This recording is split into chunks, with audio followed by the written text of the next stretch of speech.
शिव जी के महाकाल आदि 10 अवतारों का तथा 11 रुद्र अवतारों का वर्णन। तदनंतर यक्षेश्वर अवतार की बात कहकर नंदीश्वर ने कहा, मुने, अब शंकर जी के उपासना कांड द्वारा सेवित महाकाल आदि 10 अवतारों का वर्णन भक्ति पूर्वक श्रवण करो। उनमें पहला अवतार महाकाल नाम से प्रसिद्ध है, जो सत्पुरुषों को भोग और मोक्ष प्रदान करने वाला है। उस अवतार की शक्ति भक्तों की मनोवांछा पूर्ण करने वाली महाकाली है। दूसरा तार नामक अवतार हुआ, जिसकी शक्ति तारा देवी हुई। वे दोनों भुक्ति मुक्ति के प्रदाता तथा अपने सेवकों के लिए सुखदायक हैं। बाल भुवनेश नाम से तीसरा अवतार हुआ। उसमें बाला भुवनेशी शिवा शक्ति हुई, जो सज्जनों को सुख देने वाली हैं। चौथा भक्तों के लिए सुखद तथा भोग मोक्ष प्रदायक षोडश श्री विद्येश नामक अवतार हुआ और षोडशी श्री विद्या शिवा उसकी शक्ति हुई। पांचवा अवतार भैरव नाम से प्रसिद्ध हुआ, जो सर्वदा भक्तों की कामनाओं को पूर्ण करने वाला है। इस अवतार की शक्ति का नाम है भैरवी गिरजा, जो अपने उपासकों की अभीष्टदायिनी है। छठा शिवा अवतार छिन्न मस्तक नाम से कहा जाता है और भक्त कामप्रदा गिरजा का नाम छिन्न मस्ता है।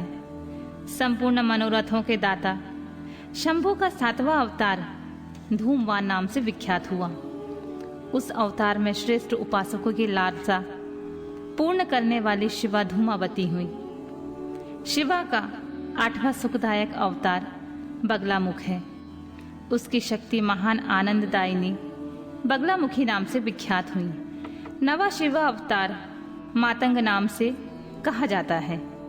उस समय संपूर्ण अभिलाषाओं को पूर्ण करने वाली सर्वाणी मातंगी हुई। शंभु के भुक्ति मुक्ति रूप फल प्रदान करने वाले 10वें अवतार का नाम कमल है, जिसमें अपने भक्तों के सर्वथा पालन करने वाली गिरजा कमला कहलाईं। ये ही शिव जी के 10 अवतार हैं। ये सब के सब भक्तों तथा सत्पुरुषों के लिए सुखदायक और भोग मोक्ष के प्रदाता हैं। जो लोग महात्मा शंकर के इन 10 अवतारों की निर्विकार भाव से सेवा करते हैं, उन्हें ये नित्य नाना प्रकार के सुख देते रहते हैं। मुने, इस प्रकार मैंने 10 अवतारों का महत्व वर्णन कर दिया। तंत्र शास्त्र में तो यह सर्व काम प्रद बतलाया गया है। मुने, इन शक्तियों की भी अद्भुत महिमा है।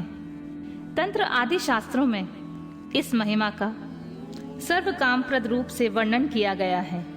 ये नित्य दुष्टों को दंड देने वाली और ब्रह्म तेज की विशेष रूप से वृद्धि करने वाली हैं। ब्राह्मण, इस प्रकार मैंने तुमसे महेश्वर के महाकाल आदि 10 शुभ अवतारों का शक्ति सहित वर्णन कर दिया।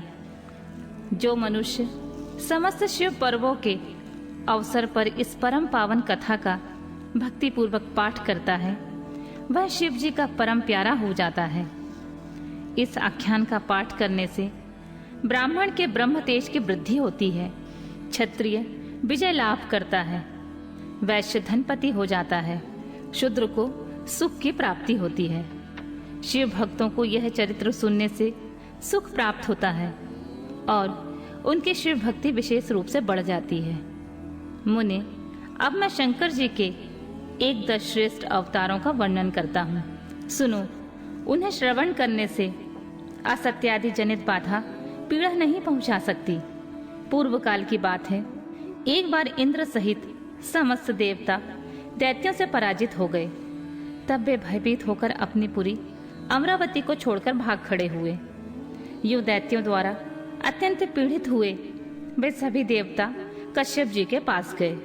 वहां उन्होंने परम व्याकुलता पूर्वक हाथ जोड़कर एवं मस्तक झुकाकर उनके चरणों में अभिवादन किया और उनका भली भांति स्तवन करके आदर पूर्वक अपने आने का कारण प्रकट किया तथा दैत्यों द्वारा पराजित होने से उत्पन्न हुए सारे दुखों को कह सुनाया।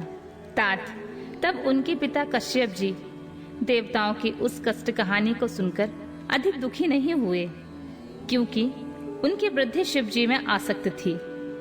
मुने उन शांत बुद्धि मुनि ने धैर्य धारण करके देवताओं को आश्वासन दिया और स्वयं परम हर्ष पूर्वक विश्वनाथपुरी काशी को चल पड़े।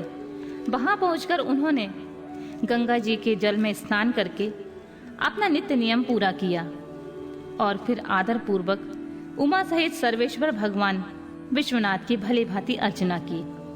तदनंतर शंभु दर्शन के उद्देश्य से एक शिवलिंग की स्थापना करके वे देवताओं के हितार्थ परम प्रसन्नता पूर्वक घोर तप करने लगे।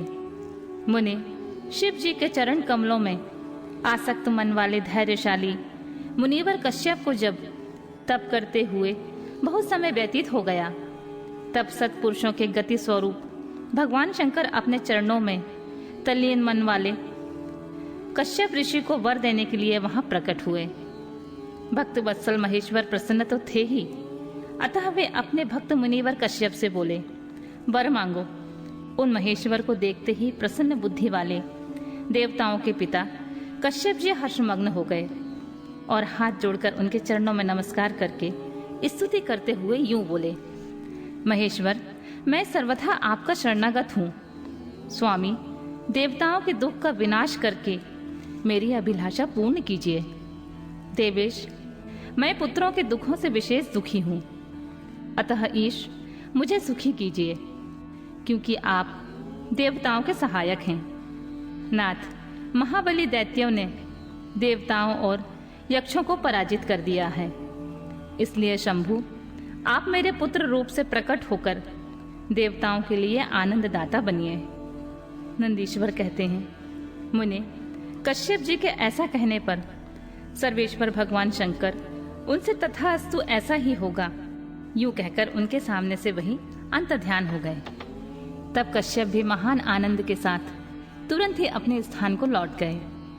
वहां उन्होंने वह सारा वृतांत आदर पूर्वक देवताओं से कह सुनाया।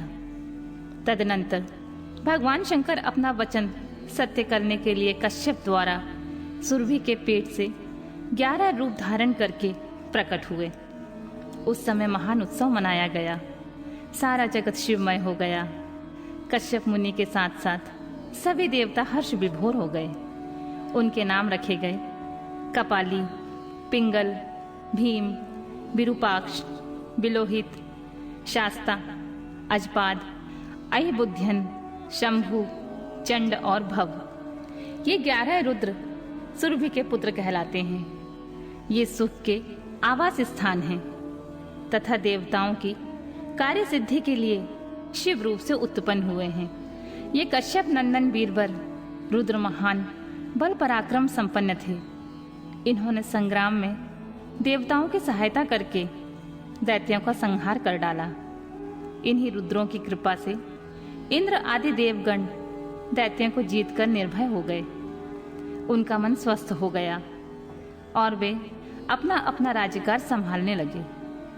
अब भी शिव रूपधारी वे सभी महारुद्र देवताओं की रक्षा के लिए सदा स्वर्ग में विराजमान रहते हैं। तात, इस प्रकार मैंने तुमसे शंकर जी के 11 रुद्र अवतारों का वर्णन कर दिया। ये सभी समस्त लोकों के लिए सुखदायक हैं। यह निर्मल आख्यान संपूर्ण पापों का विनाशक है, धन, यश और आयु का प्रदाता तथा संपूर्ण मनोरथों को पूर्ण करने वाला है। शिव जी के दुर्वासा अवतार तथा हनुमद अवतार का वर्णन। नंदीश्वर कहते हैं, महामुनि, अब शंभु के दूसरे चरित्र को सुनिए, जिसमें शंकर जी धर्म के लिए दुर्वासा होकर प्रकट हुए थे। प्रेम पूर्वक श्रवण करो। अनुसैया के पति ब्रह्मा बेता तपस्वी अत्रि ने ब्रह्मा जी के निर्देशानुसार पत्नी सहित ऋक्ष कुल पर्वत पर जाकर पुत्र कामना से घोर तप किया। उनके तप से प्रसन्न होकर ब्रह्मा, विष्णु और महेश्वर तीनों उनके आश्रम पर गए। उन्होंने कहा कि हम तीनों संसार के ईश्वर हैं। हमारे अंश से तुम्हारे 3 पुत्र होंगे, जो त्रिलोकी में विख्यात तथा माता पिता का यश बढ़ाने वाले होंगे। यूं कहकर वे चले गए। ब्रह्मा जी के अंश से चंद्रमा हुए, जो देवताओं के समुद्र में डाले जाने पर समुद्र से प्रकट हुए थे। विष्णु के अंश से श्रेष्ठ संन्यास पद्धति को प्रचलित करने वाले दत्त उत्पन्न हुए और रुद्र के अंश से मुनिवर दुर्वासा ने जन्म लिया। इन दुर्वासा ने महाराज अम्बरीश की परीक्षा की थी। जब सुदर्शन चक्र ने इनका पीछा किया, तब शिव जी के आदेश से अम्बरीश के द्वारा प्रार्थना करने पर चक्र शांत हुआ। इन्होंने भगवान राम की भी परीक्षा की। काल ने मुनि का वेश धारण करके श्री राम के साथ यह शर्त की थी कि मेरे साथ बात करते समय श्री राम के पास कोई ना आए। जो आएगा उसका निर्वासन कर दिया जाएगा। दुर्वासा जी ने हट करके लक्ष्मण जी को भेजा। तब श्री राम ने तुरंत लक्ष्मण का त्याग कर दिया। इन्होंने भगवान श्री कृष्ण की परीक्षा की और उनको श्री रुक्मणी सहित रथ में जोता। इस प्रकार दुर्वासा मुनि ने अनेक विचित्र चरित्र किए। मुनि, अब इसके बाद तुम हनुमान जी का चरित्र श्रवण करो। हनुमत रूप से शिव जी ने बड़ी उत्तम लीलाएं की हैं। विप्रवर, इसी रूप से महेश्वर ने भगवान राम का परम हित किया था। वह सारा चरित्र सब प्रकार के सुखों का दाता है। उसे तुम प्रेम पूर्वक सुनो। एक समय की बात है, जब अत्यंत अद्भुत लीला करने वाले गुणशाली भगवान शंभु को विष्णु के मोहिनी रूप का दर्शन प्राप्त हुआ, तब वे कामदेव के बाण से आहत हुए की तरह क्षुब्ध हो उठे। उस समय उन परमेश्वर ने राम कार्य की सिद्धि के लिए अपना वीर्य याद किया। तब सप्तर्षियों ने उस वीर्य को पुत्र पुटक में स्थापित कर दिया, क्योंकि शिव जी ने ही राम कार्य के लिए आदर पूर्वक उनके मन में प्रेरणा की थी। तत्पश्चात उन महर्षियों ने शंभु के उस वीर्य को राम कार्य की सिद्धि के लिए गौतम कन्या अंजनी में कान के रास्ते स्थापित कर दिया। तब समय आने पर उस गर्भ से शंभु महान बल पराक्रम संपन्न बानर शरीर धारण करके उत्पन्न हुए। उनका नाम हनुमान रखा गया।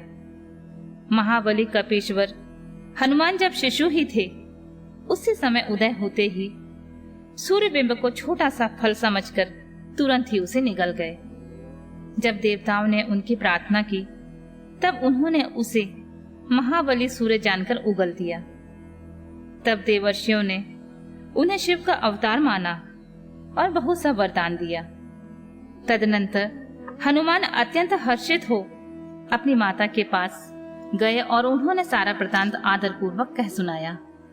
फिर माता की आज्ञा से धीर वीर कपि हनुमान ने नित्य सूर्य के निकट जाकर उनसे अनायासी सारी विद्याएं सीख ली। तदनंतर रुद्र के अंशभूत कपि श्रेष्ठ हनुमान सूर्य की आज्ञा से सूर्यांश से उत्पन्न हुए सुग्रीव के पास चले गए। इसके लिए उन्हें अपनी माता से भी अनुज्ञा मिल चुकी थी। तदनंतर नंदीश्वर ने भगवान राम का संपूर्ण चरित्र संक्षेप में वर्णन करके कहा, मुने, इस प्रकार कपि श्रेष्ठ हनुमान ने सब तरह से श्री राम का कार्य पूरा किया। नाना प्रकार की लीलाएं की, असुरों का मान मर्दन किया, भूतल पर राम भक्ति की स्थापना की और स्वयं भक्ताग्रगण होकर सीता राम को सुख प्रदान किया। वे रुद्र अवतार ऐश्वर्यशाली हनुमान लक्ष्मण के प्राणदाता, संपूर्ण देवताओं के गर्वहारी और भक्तों का उद्धार करने वाले हैं। महावीर हनुमान सदा राम कार्य में तत्पर रहने वाले, लोक में रामदूत के नाम से विख्यात हैं। दैत्यों के संहारक और भक्त वत्सल हैं तात। इस प्रकार मैंने हनुमान जी का श्रेष्ठ चरित्र, जो धन, कीर्ति और आयु का वर्धक तथा संपूर्ण अविष्ट फलों का दाता है, तुमसे वर्णन कर दिया है। इस चरित्र को मनुष्य भक्ति पूर्वक सुनता है अथवा समाहित चित्त से दूसरों को सुनाता है, वह इस लोक में संपूर्ण भोगों को भोग कर अंत में परम मोक्ष को प्राप्त कर लेता है।